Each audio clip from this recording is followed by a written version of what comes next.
सर्ववचन वार्षिक भाग 2 वचन संख्या 218, 19, 20 और 21 को समझें।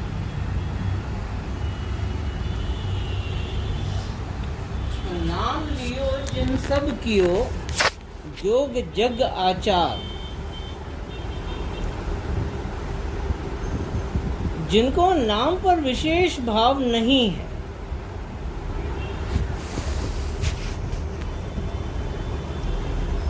और ना ही घट भीतर सच्चे नाम की खोज ही है, ठीक, पर बाहर की रहनी करनी सब अनुकूल बनाए हो।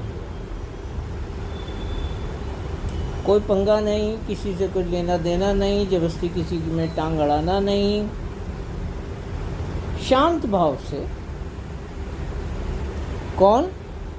जिनको नाम पर विशेष भाव भी नहीं है और ना ही उनके दिल में सच्चे नाम मिल जाए ऐसी कोई तड़प या खोज है,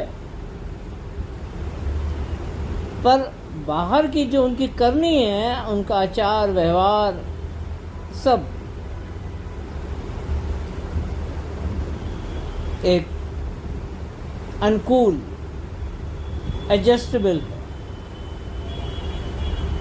और अंतर में भी थोड़ा बहुत कुछ जप तप करके मन के घाट की सफाई बनाए रखते हैं, तो भी वे चाहें जितना भी जप तप संयम आचार और प्राणधार अभ्यास आदि कर लें, उन्हें पूरा फल कभी भी प्राप्त नहीं हो सकता। यानी जीव का सच्चा और पूरा उद्धार तो उनका भी नहीं होगा। पर जिनको सद्गुरु का बख्शा हुआ सच्चा ध्यानात्मक नाम प्राप्त है, यानी जो अपने अंतर में धुन को सुन रहे हैं और उसमें लीन होने का अभ्यास कर रहे हैं और उस पर उनका निश्चय भी दृढ़ है, तो उनसे हर जप तप संयम आचार अभ्यास सब बड़ी सहजता से बनता चला जाता है और वे ही एक दिन निश्चित ही निज घर यानी धुर धाम पहुंच सकेंगे।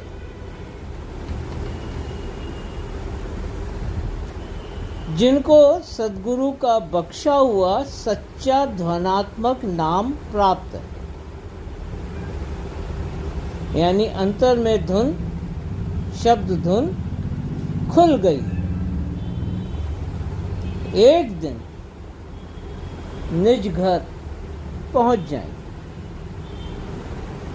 से एक कड़ी है कि नाम लियो जिन सब कियो, नाम लियो जिन सब कियो जोग जग आचार। जो नाम की भक्ति कर रहे हैं वो सब कर रहे हैं, योग जप आचार सब का उनको फल मिल रहा है, क्योंकि जप तप संयम परशुराम सब है नाम की लार। क्योंकि जितना भी जप तप संयम आचार व्यवहार विचार कर लो,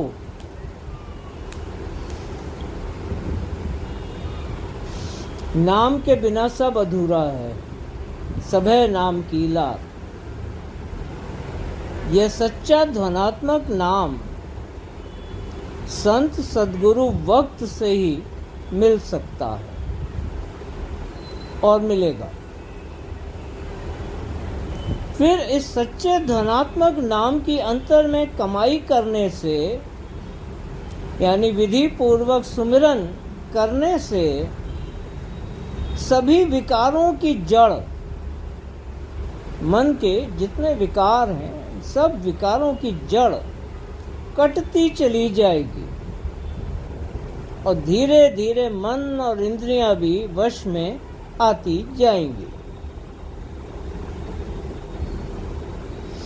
इसके सिवा मन और इंद्रियों को वश में करने का कोई उपाय नहीं है। तो क्या उपाय है?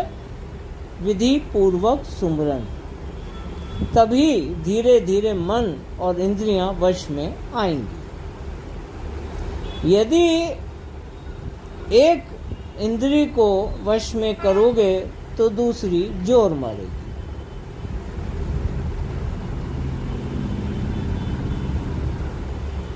ऐसा ही होता है। अगर मालूम है कि डॉक्टर ने मीठा खाने से मना किया है तो हलवाई की दुकान पे जाके नजरें मिठाइयों पे टिक जाएंगी। एक इंद्री को रोकोगे तो दूसरी जोर मारेगी, जाएगी वहीं। यही हाल पोथियों में मनोज हंसी आ रही भाई किसी को क्यों कहो, मेरे ये हाल है। अब मीठा नहीं खा सकता तो हलवाई की दुकान पे गए थे तो सारी वैरायटियां देख रहे थे कौन कौन सी वैरायटी है। तो क्या था, एक इंद्री को रोका तो दूसरी जोर मार रही थी। ऐसा ही होता है। मनोज भाई साथ में थे। कहते हैं गुरुजी बाहर आ जाओ वरना डायबिटीज बढ़ जाएगी, शुगर।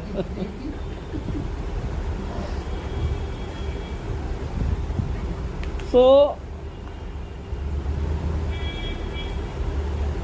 ये विकारों की जड़ तो अंतर अभ्यास से ही कटेगी।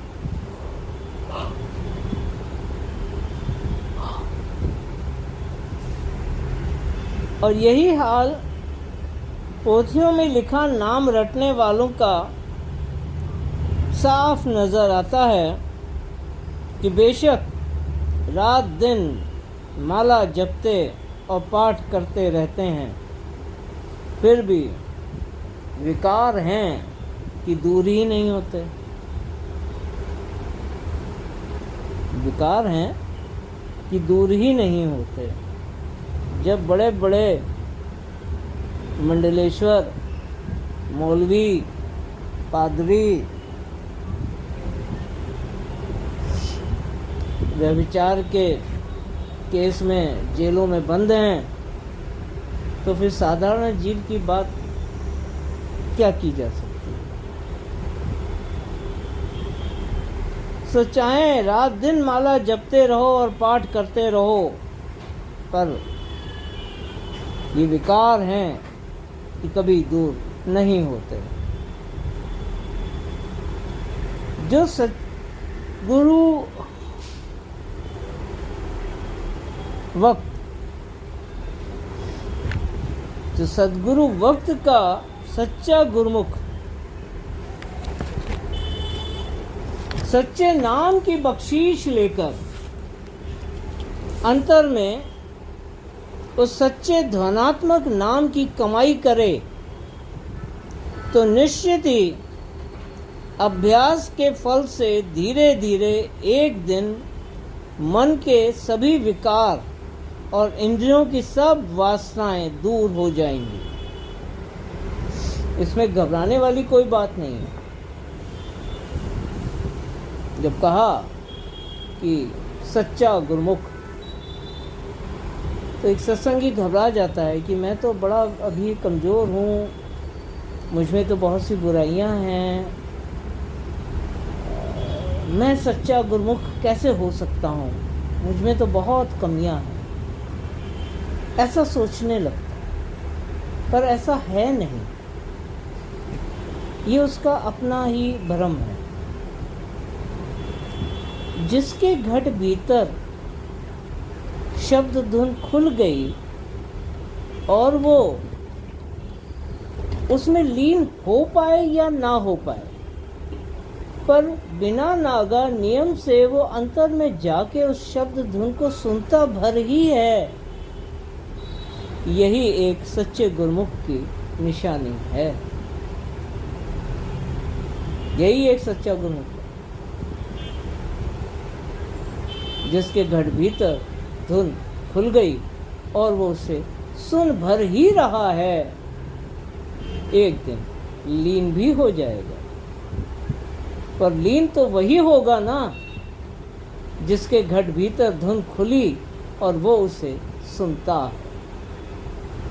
तो यही सच्चा गुरुमुख है। गुरुमुख के कोई मुकुट पहन के नहीं बैठता है सत्संग में। कोई सींग नहीं लगे हैं गुरुमुख के। सच्चा गुरुमुख वही है जो सत्य का संग कर रहा है और सत्य घट भीतर गाज रही धुन है। वही सच्चा गुरुमुख। चाहे जितने ही विकार हों, चाहे जितनी कमियां हों, मालिक अपनी दया और सद्गुरु अपनी मेहर से धीरे धीरे एक दिन उन सब से बाहर निकाल लेंगे। पर अंतर में धुन की डोर छूटनी नहीं चाहिए।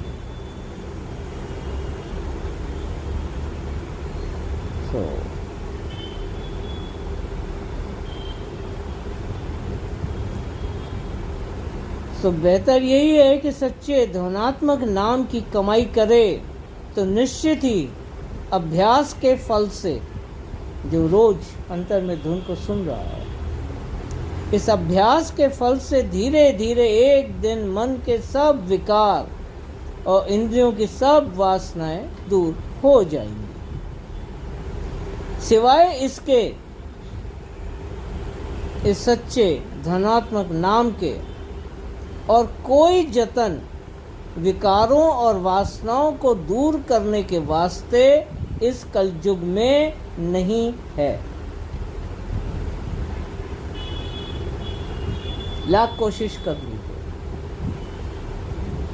कि अब से मैं शराब नहीं पीऊंगा। कितने दिन नहीं पीऊंगा? जितने दिन जोर लगा के मन को काबू किया और जिस दिन जोर छूटा नहीं कि सीधे ठेके पे, अधिक दिन नहीं टिकता है, क्योंकि जोर भी तो मन ही लगा रहा है।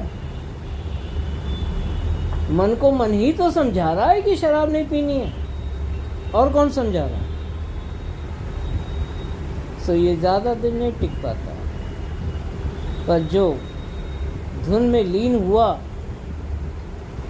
सो जग से न्यारा हो गया, सब छूट जाता है। सारे विकार, सारी कामनाएं, लालसाएं किनारे हो जाती।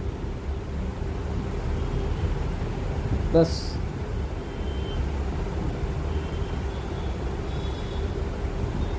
एक कर्तव्य, दायित्व, फिर मैं और मेरा मालिक, यही रह जाता है। इसके सिवा इन विकारों और वासनाओं को दूर करने का कलयुग में और कोई उपाय नहीं है। संतों के मत में वैराग की कुछ महिमा नहीं है कि हमने ये त्याग कर दिया, वो त्याग कर दिया। होता है ना, हमने प्याज लहसुन का त्याग कर दिया, हमने मांस मदिरा का त्याग कर दिया।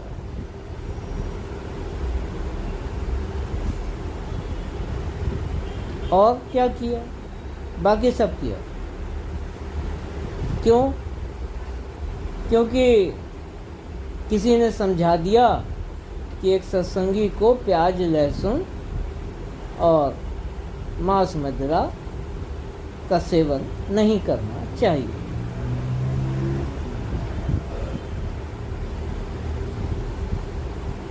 तो क्या वैराग आ गया? क्या मांस, शराब, प्याज, लहसुन छोड़कर विकार दूर हो गए? क्या मन में ईर्ष्या, द्वेष, क्लेश खत्म हो गया? जब मन का ईर्ष्या, द्वेष, क्लेश ही खत्म नहीं हुआ तो प्याज लहसुन छोड़ के क्या सतलोक पहुंच जाएंगे? जब मन से ईर्ष्या, द्वेष, क्लेश, वैमनस्य दूर ही नहीं हुआ, प्याज लहसुन छोड़ दिया, तो क्या सतलोक पहुंच जाएंगे प्याज लहसुन छोड़ के? बहुत गहर गंभीर है राधा स्वामी मत। ये धारणाएं बना के और कहीं सुनी बातों में फंस के हर जगह संतों ने परहेज कहा है, परहेज कहा है, क्योंकि इनका सेवन करने से जो चैतन्य है, ये तामसी पदार्थ हैं, तो इनको खाने से, क्योंकि ये नेगेटिव ऊर्जा है, तो इसको पचाने और इसके प्रभाव को शांत करने के लिए हमारी बहुत सारी पॉजिटिव एनर्जी खप जाती है। और जब पॉजिटिव एनर्जी इन तामसी पदार्थों को खपाने में खप जाएगी, पचाने में, तो अंतर में ऊंचे को कैसे चढ़ पाएगी? इसलिए राधा स्वामी मत में तामसी भोजन का परहेज बताया है। और एक मजे की बात बताऊं आपको कि इसका तो परहेज बताया है कि शराब और मांस नहीं खाना है, इसका परहेज करना है, प्याज लहसुन से परहेज करना है। निषेध किस चीज का है? परहेज तो मामूली बात है, उससे भी बड़ी बात है निषेध, स्ट्रिक्ट ऑर्डर। आप में से कोई बताए मुझे, निषेध किस चीज का है, स्ट्रिक्ट ऑर्डर क्या है? बताइए। हाँ,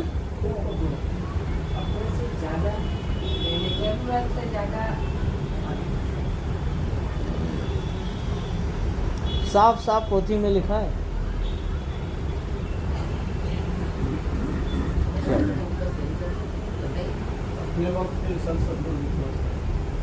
निषेध किस चीज का है? मनाही। ये तो परहेज है, प्याज लहसुन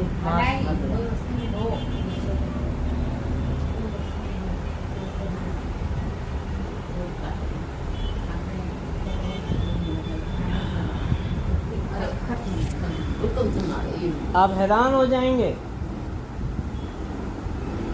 भोजन करने का निषेध है,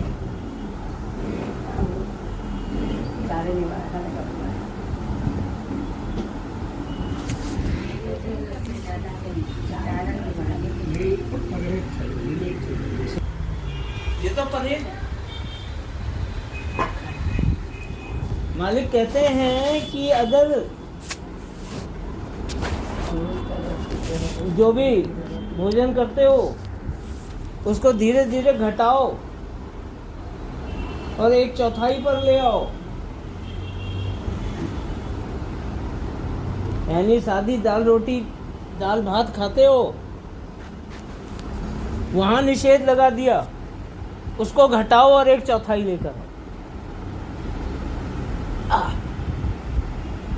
वहां तो कोई ध्यान देता नहीं,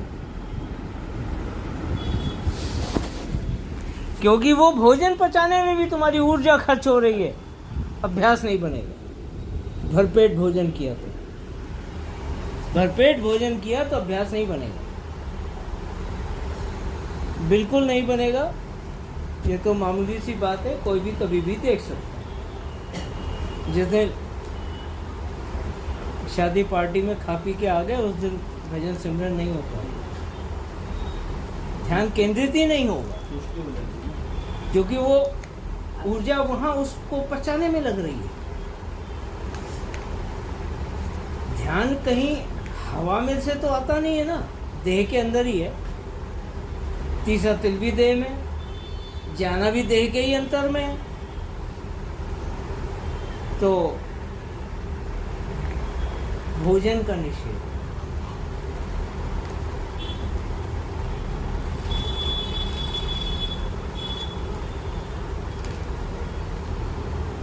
तो जो कहते हैं ना सत्संगी, हम प्याज लहसुन नहीं खाते,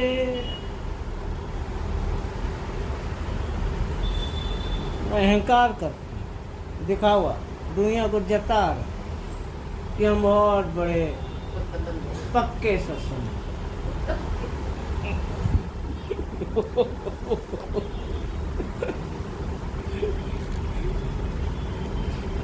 तो संतों के मत में वैराग्य की कोई महिमा नहीं है, यानी त्याग की। कुछ नहीं त्यागना है, ये संतों का मत है।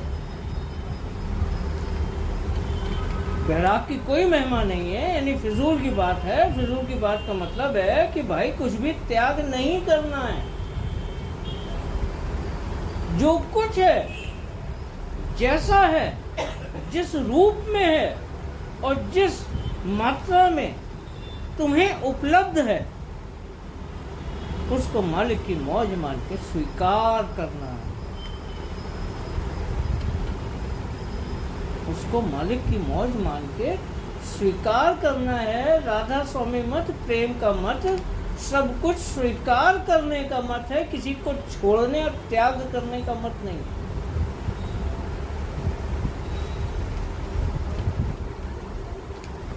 इसीलिए सत्संगियों की वो पंडितों के संग नहीं बनती।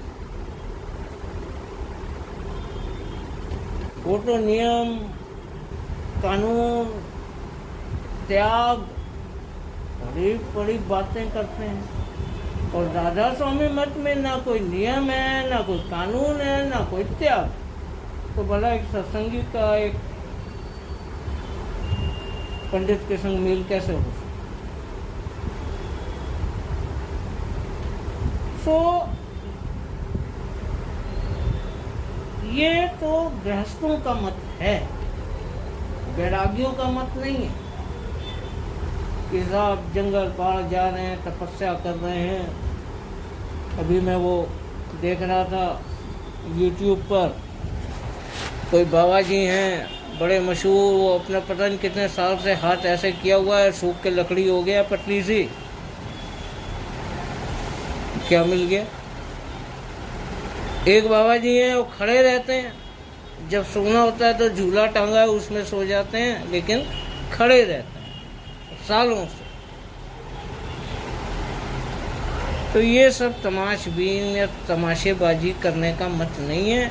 ये हाथ पैर सुखा के किसी को मोक्ष नहीं मिलता। और नादानों को तो ये भी नहीं पता राधा कि कलयुग में तो मोक्ष के द्वार भी बंद है, तो इन्हें मिलेगा क्या?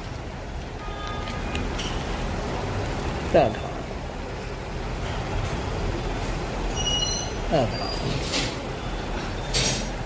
राधा।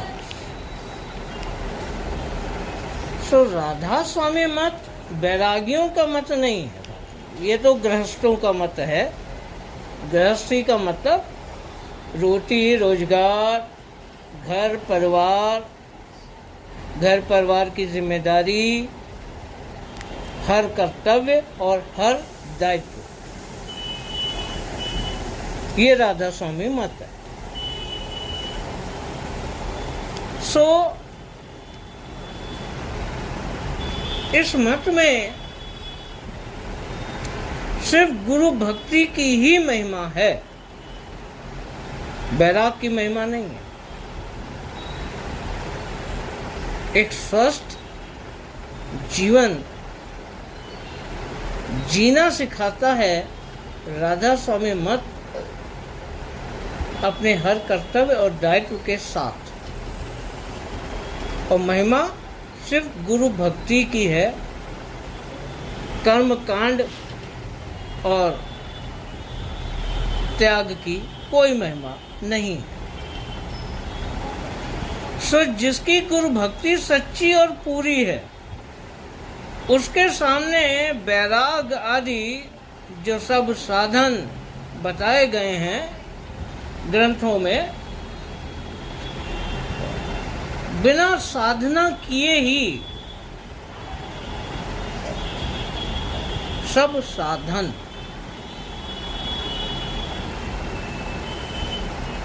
तो जिसकी गुरु भक्ति सच्ची और पूरी है, उसके सामने ये वैराग आदि सब साधन। तो साधन क्या है? बिना साधना किए हाथ बांधे खड़े रहते हैं सब साधन।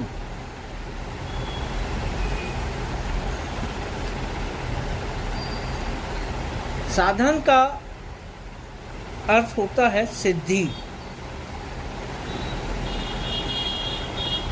जगत में एक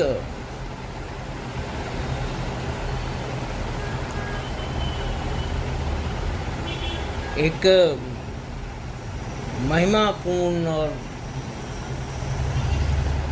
सुख समृद्धि का जीवन जीने के लिए जो साधन है मनुष्य जाति के पास, मनुष्य जून के पास, उसे ही सिद्धियां कहा गया। ये सब गाड़ी बंगला घोड़ा मोटरसाइकिल और ये वो सब तो सब फिजूल के साधन है, खिलौने हैं। इनके लिए साधना नहीं करनी पड़ती, कोई वैराग त्याग नहीं करना पड़ता इनके लिए। सो जिसकी गुरु भक्ति सच्ची और पूरी है, उसके सामने सब साधन बिना साधना किए ही हाथ बांधे खड़े रहते हैं। ये अंतर की बात है कि सूरत का खिंचाव जब ऊपरी मंडलों पे होता है तो हर मंडल को पार करना यानी एक सिद्धि हासिल करना।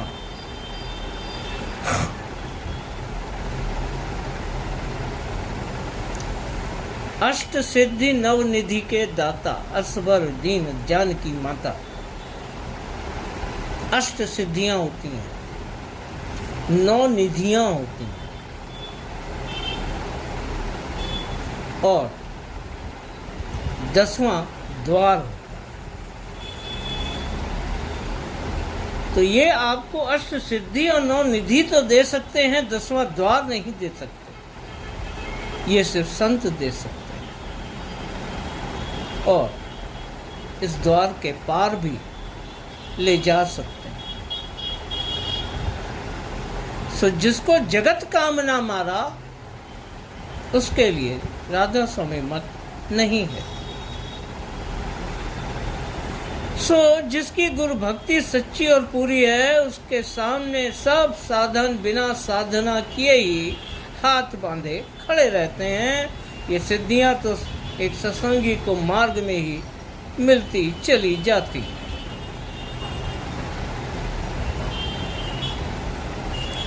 क्योंकि सच्चे और पूरे गुरुमुख को ये सभी साधन सद्गुरु शरण में स्वतः ही प्राप्त हो जाते हैं। स्वतः, स्व के द्वारा। जब स्व की धार पे सूरत ऊपर को खिंचेगी तो ये सब साधन रास्ते में मिलते और छूटते चले जाएंगे। अगर ये अष्ट सिद्धि और 9 निधि एक सत्संगी को हासिल ना हो तो 10वां द्वार कैसे पार करेगा? तो बड़ी साधारण सी बात है कि जब 9वें माले पे ही नहीं पहुंचे तो 10वें माले पे कैसे पहुंचोगे?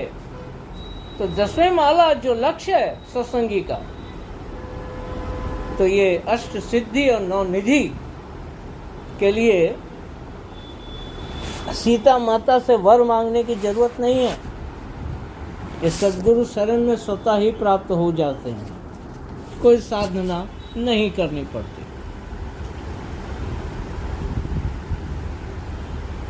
पर सद्गुरु भक्ति ऐसी होनी चाहिए जैसे चांद को चकोर प्यारा लगता है।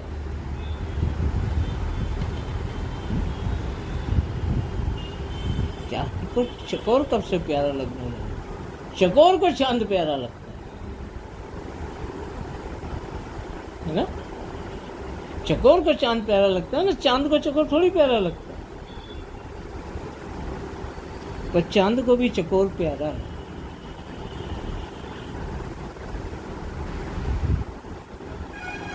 कलयुग में स्वामी दया विचार प्रगट करके शब्द। अगर चांद को चकोर से प्यार ना होता तो कलयुग में शब्द कैसे प्रकट होता?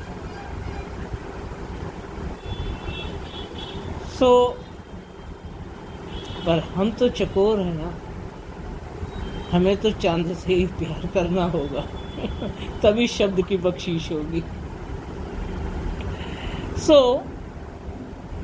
भक्ति ऐसी होनी चाहिए।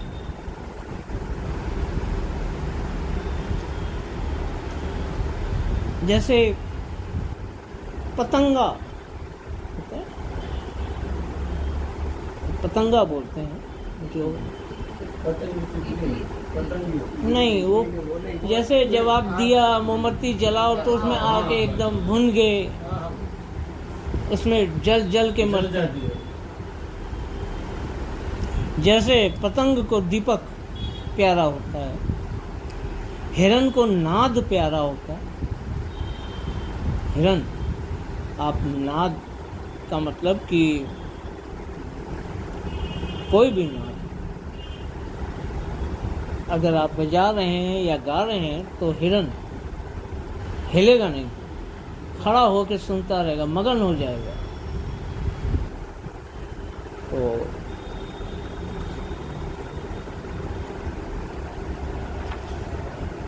तो जिसकी ऐसी प्रीत है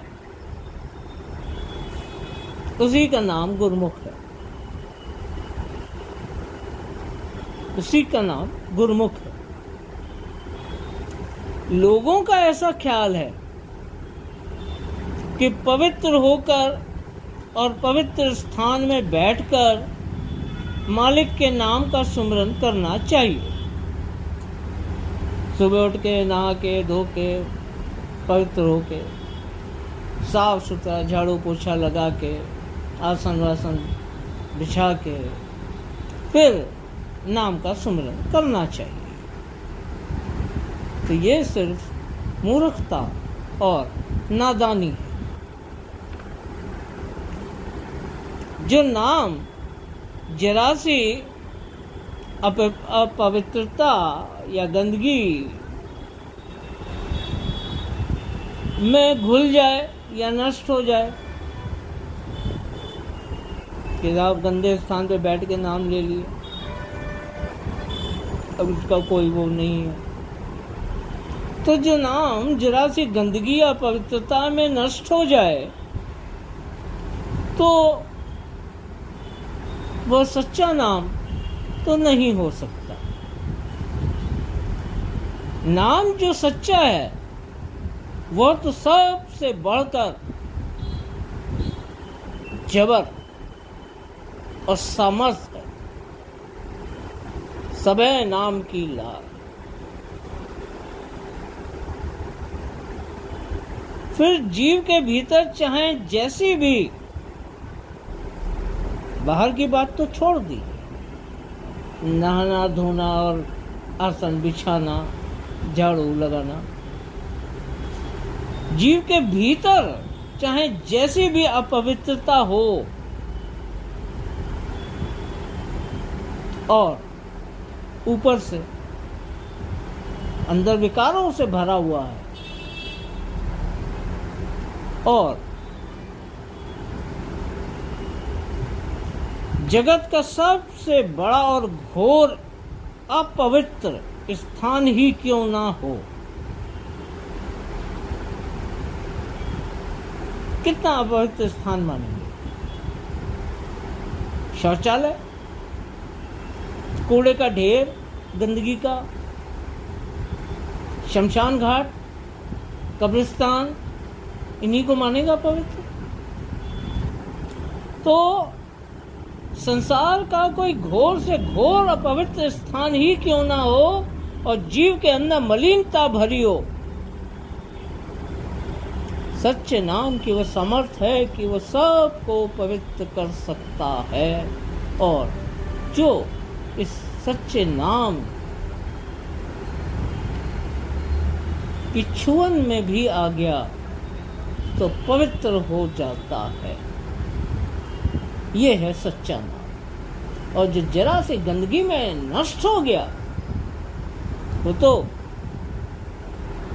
व्यर्थ का झूठा नाम, उसमें सामर्थ्य कहाँ है। जो खुद जरा सी गंदगी से नष्ट हो गया वो मेरी मलिनता को कैसे दूर करेगा।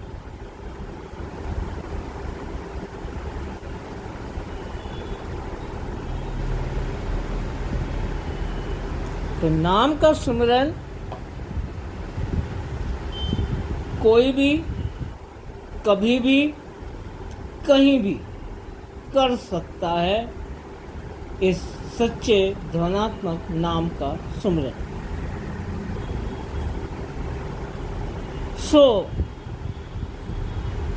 यही सच्चा नाम राधा स्वामी। लिखने पढ़ने बोलने में आया तो ये नाम वर्णात्मक बाया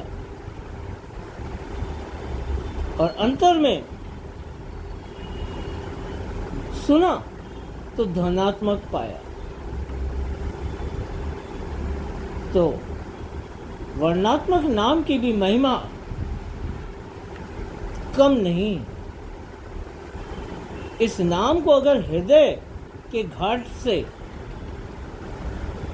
भाव से उच्चारण भी किया जाए तो उच्चारण की जो वेव्स हैं, तरंगे हैं, वो तरंगे उस वातावरण को शुद्ध करने की सामर्थ्य रखती हैं। राधा स्वामी नाम की ऐसी भारी महिमा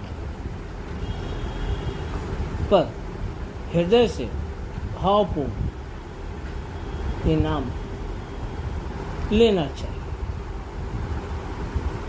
वातावरण को शुद्ध कर देगी। अपने जीवन में बहुत से अवसर आएंगे, कभी भी आजमा के देख लीजिएगा, दिल से मालिक को याद करके राधा स्वामी बोलिएगा, वातावरण और परिस्थितियां बदल जाएंगी। हाथ कंगन को आरसी किया, पढ़े लिखे को फारसी किया। बहुत से मौके आते हैं हमारे जीवन में, कभी भी,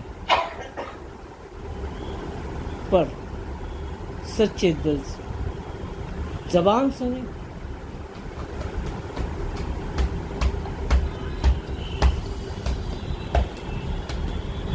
ये नाम की ऐसी भारी महिमा है कि सबको पवित्र कर सकता है। चाहे जिस भी जगह या जिस भी समय सुमिरन करो, कोई हर्ज नहीं है, कोई नियम समय निश्चित नहीं है।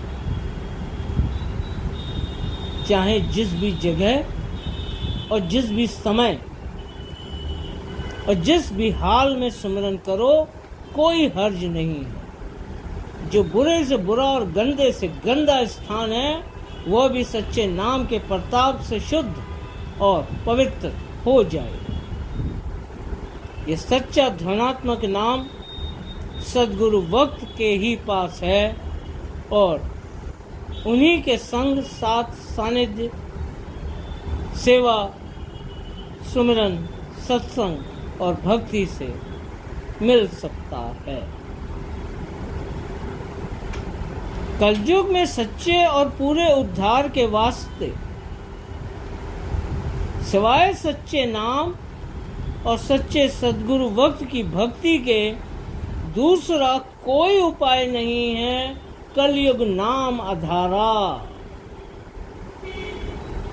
वेदों ने भी लिख दिया, उपनिषदों ने भी लिख दिया, ब्राह्मण ग्रंथों में भी अंत में यही पाया कि कलयुग नाम आधारा।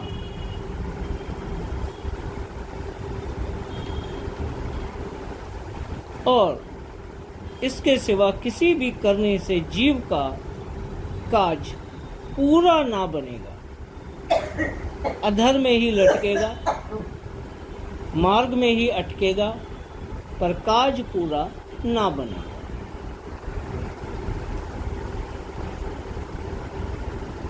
सो कलयुग के वास्ते तो यही हुक्म है। सो जो कोई भी इस हुक्म के खिलाफ चलेगा या कार्रवाई करेगा, यानी इस युग के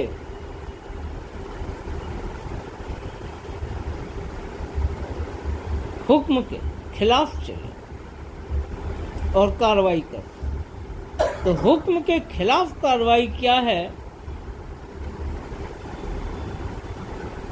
सो जो कोई पिछले युगों की करनी और कर्मों में पचेगा, वह सिर्फ कर्मी और अहंकारी ही होता जाएगा, क्योंकि कलयुग के वास्ते सिवाय नाम सुमरन के कोई करनी नहीं है। सो जो मन के माने चलेगा, सो मन के घाट पर ही पिलेगा।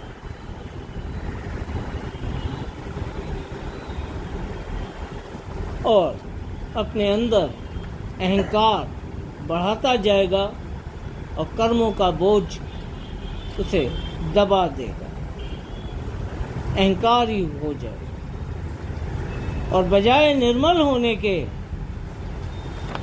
पहले से भी अधिक मैला हो जाएगा।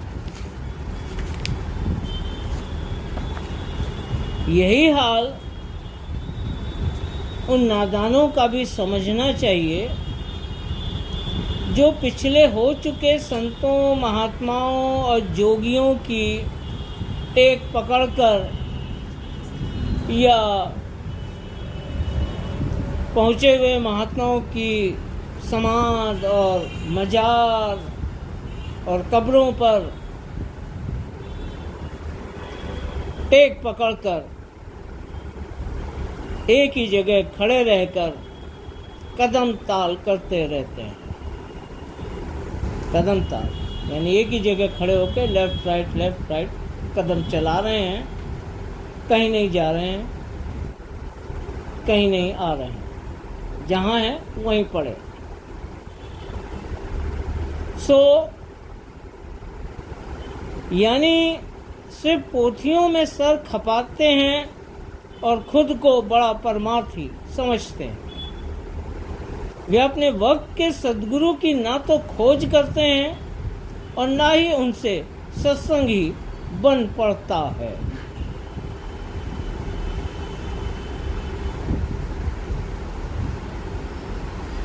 वे तो बस अहंकार की मैल पर मैल ही चढ़ाते चले जाते हैं। इनका कभी उद्धार नहीं हो सकता। हाँ, 4 खान 84 का कर्म फल जरूर मिलेगा। सो वेद के नाम की गम या हद, कलयुग नाम आधार, तो वेद के नाम की गम या हद 3 लोक तक है। धरती, आकाश, पाताल। और संतों के नाम की बख्शीश 4थे पद तक पहुंचाती है और 5वें नाम में मिलाकर एक रूप कर देती है। सो 3 छोड़ 4था पद दीना, यही वक्त का सद्गुरु है।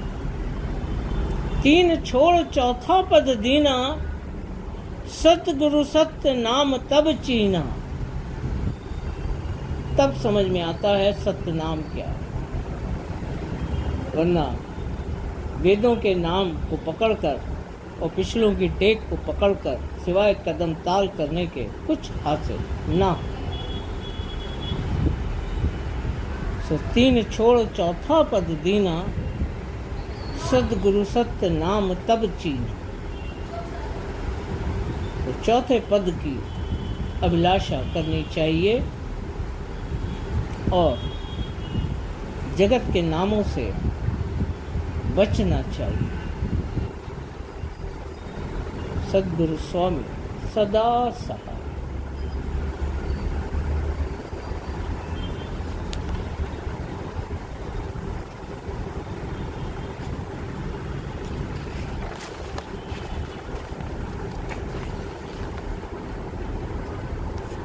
तो वचन संख्या 223, एक जन्म गुरु भक्ति कर। शब्द तो सूक्ष्म है और जीव का स्वरूप भी स्थूल है। तो शब्द जो सूक्ष्म है और जीव का स्वरूप जो कि स्थूल हो गया है, फिर भला जीव शब्द को कैसे पकड़ सकता है?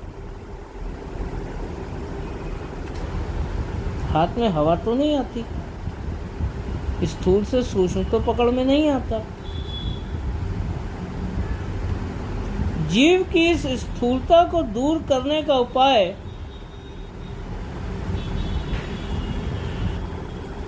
गुरु भक्ति है। जब तक जीव भोग और इंद्रियों में फंसा है, भोग और इंद्रियों में फंसा है, तब तक वो स्थूल है।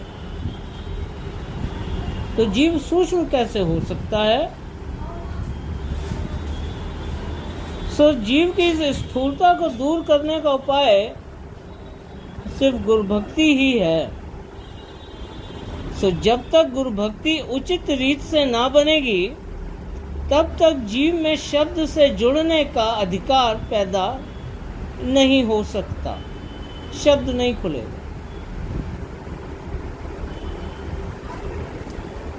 सद्गुरु वक्त के संग साथ और सानिध्य में रहकर ही जीव का आदि भाग जाग सकता है और तभी घट भीतर का शब्द प्रकट होता है। सो एक जन्म गुरु भक्ति कर, जन्म दूसरे नाम, जन्म तीसरे मुक्ति पद, चौथे में निज धाम। पर ऐसा नहीं है कि सभी जीवों को निज धाम पहुंचने के लिए 4 जन्म लेने ही पड़ेंगे। ये अंतर यात्रा एक जन्म में भी पूरी हो सकती है और बहुतों की हुई है। भाव ये है कि जीव जब अपने कर्मों की जड़ काटकर सद्गुरु वक्त की शरण में आता है, तब यह जीव का पहला जन्म माना गया। सद्गुरु की शरण में आ गया, एक जन्म पूरा हो गया। फिर जब सद्गुरु के संग साथ और सानिध्य में रहकर, जिसे कि सत्संग कहा गया है, जीव को सच्चे नाम की बख्शीश होती है, तब यही जीव का दूसरा जन्म। एक जन्म गुरु भक्ति कर, जन्म दूसरे नाम। तो जब नाम की प्राप्ति होती है, यही जीव का दूसरा जन्म है।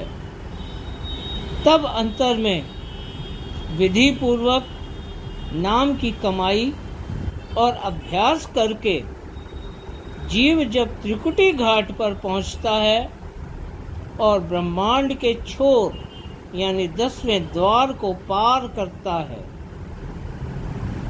तब यही बाहोश विधि के विधान की त्रिगुणात्मक सत्ता से न्यारा होना ही मुक्ति पद है। जन्म तीसरे मुक्ति पद, ये तीसरा जन्म हो गया जो 10वां द्वार पार कर लिया। ये मुक्ति पद इसलिए कहा गया है क्योंकि अब लौट के इस जगत में आना ना होगा। तो ये मुक्ति पद, जन्म तीसरे मुक्ति पद, और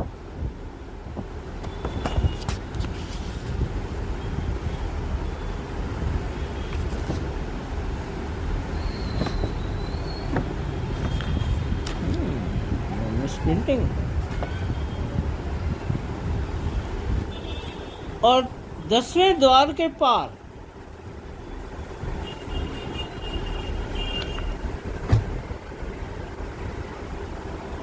जब सूरत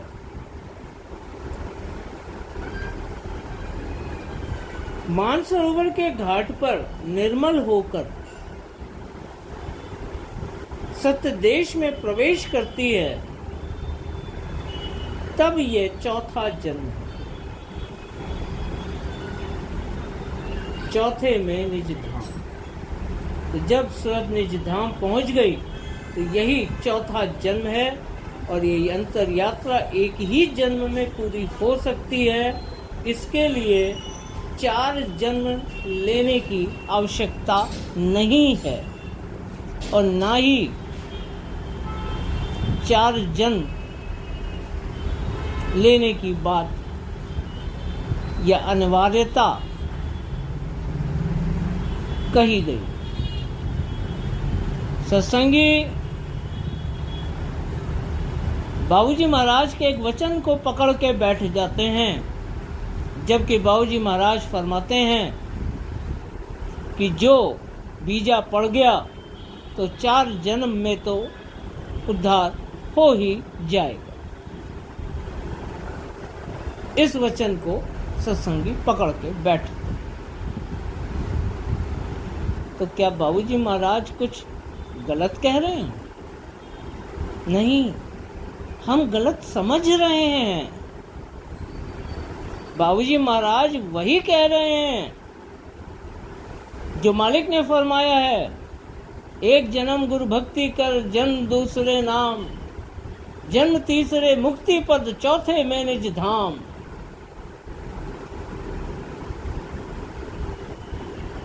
जो बाबूजी महाराज के वक्त में जिन्होंने उद्धार को प्राप्त किया, क्या वो 4 जन्म लेकर आए थे बाबूजी के सामने? बाबूजी ने गलत नहीं कहा, हमने गलत समझा। यही वो 4 जन्म हैं जो कि अंतर यात्रा में एक प्रेमी सत्संगी पूरे करता है और निज धाम पहुंचता है। जब गुरु भक्ति करी, शरणागत हो गया, सदगुरु के पूर्ण समर्पण भाव के साथ दुनिया छोड़ दी, दुनिया छूट गई, मर गया दुनिया के लिए, दुनिया उसके लिए मर गई। तो जब शरण में आया तो 1 जन्म गुरु भक्ति कर, यही पहला जन्म। नाम की बख्शीश हो गई, दूसरा जन्म। नाम की कमाई करके 10वें द्वार को पार कर लिया, मुक्ति पद, अब लौट के आना नहीं होगा। चाहे धुर तक पहुंचा या नहीं पहुंचा, आगे की कार्रवाई उन्हीं मंडलों से पूरी करवाई जाएगी। तो जब सतलोक में सूरत का प्रवेश हुआ, चौथे में निज धाम, यही 4 जन्म हैं। और ना समझ बाबूजी के वचन को पकड़ के कि 4 जन्म लेने पड़ेंगे, कोई जरूरी नहीं। 1 जन्म अगर गुरु भक्ति करी तो सारा जीवन गुरु भक्ति में गुजर गया, नाम की बख्शीश ना हुई, तो अगला जन्म मनुष्य की ही जून मिलेगी और नाम की बख्शीश होगी। क्योंकि गुरु भक्ति के प्रताप से जन्म बच जाएगा, गुरु भक्ति के प्रताप से जन्म बच जाएगा। जबकि स्वामी जी महाराज फरमाते हैं कि जो सारा जीवन ही वक्त के सदगुरु की खोज में निकल गया तो बता नहीं जाएगा, ये भी कमाई में गिना जाएगा, और अगला जन्म सदगुरु से मेला अवश्य है। तो जब सदगुरु की खोज में मनुष्य जून बच सकती है, तो क्या गुरु भक्ति में जन्म नहीं बचेगा मनुष्य का। सिर्फ खोजने में अगर मनुष्य जून बच सकती है तो क्या गुरु भक्ति करके मनुष्य जून नहीं बचेगी? यही कहना चाहते हैं कि ये 4 जन्मों का यही खेल है कि एक जन्म गुरु भक्ति कर, यानी कि गुरु भक्ति करी तो एक जन्म कट गया, नाम की बख्शीश हुई, दूसरा जन्म कट गया, 10वां द्वार के पार सूरत चली गई, तीसरा जन्म हो गया, मुक्ति पद पे है, अब लौट के आना नहीं होगा और सब लोग बात को बिल्कुल अपने दिल और दिमाग से निकाल दीजिए कि 4 जन्म में उद्धार होता है, एक ही जन्म में होता है। हो सकता है बहुतों का हुआ है। स्वामी जी महाराज के शरण में आए थे, क्या वो संतों के पहुंचे? जो संतों की शरण में आया वो क्या, बस करनी तो करनी पड़ेगी, करनी तो करनी पड़ेगी, अगर नहीं करी तो अगला जन्म लेना पड़ेगा। पर दया है मालिक की कि मनुष्य का ही जन्म मिलेगा और पिछली कमाई खुल जाए। एक जन्म गुरु भक्ति कर ली कोई बात नहीं, अगले जन्म नाम की बख्शीश हुई और कमाई करके संदेश पहुंच गए, 2 जन्म में ही निपट गया।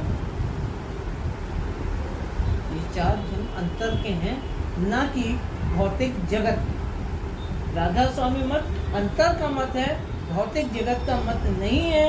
इसमें जो भी वाणी और वचन फरमाए गए हैं ये पराबानी है और इसका मिलान भौतिक जगत या विधि के विधान से कभी नहीं किया जा सकता, ना हो सकता। पर हम नासमझी के कारण उसे भौतिक जगत में विधि के विधान के संग तोलने लगते हैं और भटक जाते हैं। कि वहाँ तीसरे स्थान पर वहाँ भक्ति दूसरी कमाते वहाँ से सीधा रह जाएगा। तो सत्संग ये सब बोल रहे हैं वहाँ ठहरेंगे, सूरत जो कमाई अधूरी है तो वहाँ जो आप बोले इस स्थान पर ठहरेंगे, वहाँ उसको सिखाया जाएगा, फिर से मनुष्य अवतार लेके 4था जन्म बाद में आएगा। वही बात है, इस देश में जन्म लेना पड़ेगा, वही समझ। अब जरा विचार, जो 10वां द्वार पार कर वो लौट के नहीं आए तो कहाँ रहेंगे? सब लोग पहुंचा कहाँ रहेंगे? वो स्थान है बीच में रुकने का? सरदार महल तो बहुत नीचे है। मैं 10वें द्वार के आगे की बात कर रहा हूँ। पहले तो तीसरे तिल के बाद सहस्त्रदल कमल, सहस्त्रदल कमल के बाद जब बंकनाल क्रॉस करी तो त्रिकुटी पार करी तो 10वां द्वार। जब 10वां द्वार पार कर लिया, मैं तब की बात कर रहा हूँ कि अब लौट के इस ब्रह्मांड में नहीं आना है। मुक्ति पद, जन्म तीसरे मुक्ति पद, 10वां द्वार पार, 10वां द्वार पार कर लिया, ब्रह्मांड से बाहर निकल गए तो कहाँ थे? सिर्फ एक जगह,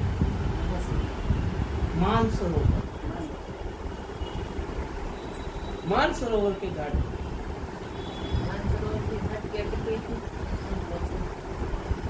वहीं जाके टिके जो 10वां द्वार पार कर गए, क्योंकि जब 10वां द्वार पार करता है तो सीधे मानसरोवर पे ही टिकाया जाता है।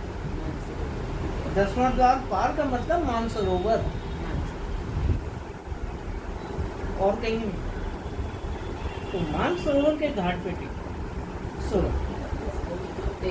हमको जब गुरु पार ले सके ना गोदी में बिहार है, कभी कोई ऐसे बोलते कि मानसरोवर के नहा के सामने पार गुरु से वही गोद में बैठा के ले सके, ऐसा बोलते। जैसे 10वें द्वार पे बहुत कुछ होता है सोच के साथ, वैसे ही मानसरोवर के घाट पे भी बड़ी पवित्र कार्रवाई हुई। वहाँ सूरत पूरी तरह, कहते हैं ना मानसरोवर के घाट पे सारा मैल धोते हैं तो बिल्कुल वो है सूरत।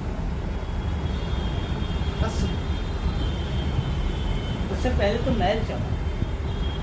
तो ये जीव वहीं टिकाया जाता है और वहीं से आगे की कार्रवाइयाँ होती हैं। तो वो सीधे सतलोक में ही जाता है, लौट के कोई नहीं आता है अगर 10वां द्वार पार हो गया तो।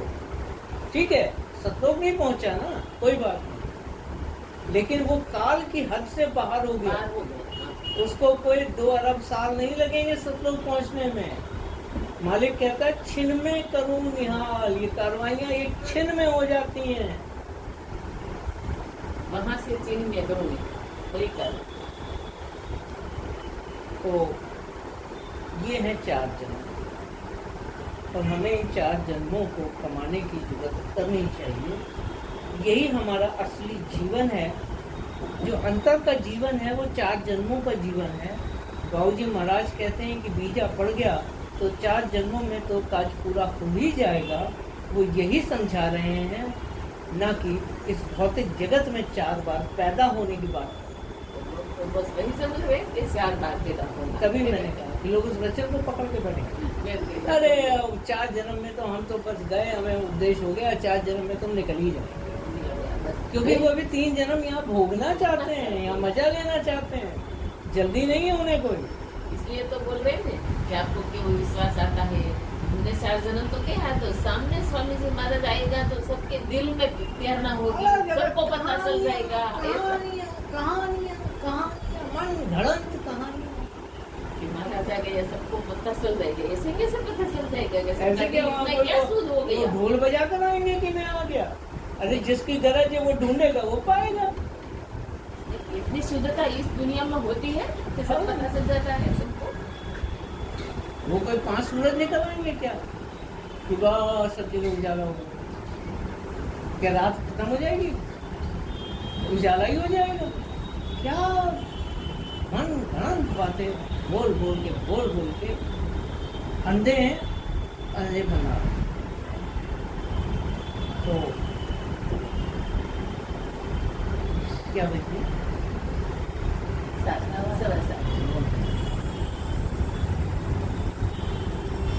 तो ये तो थी कहानी 4 जन्म।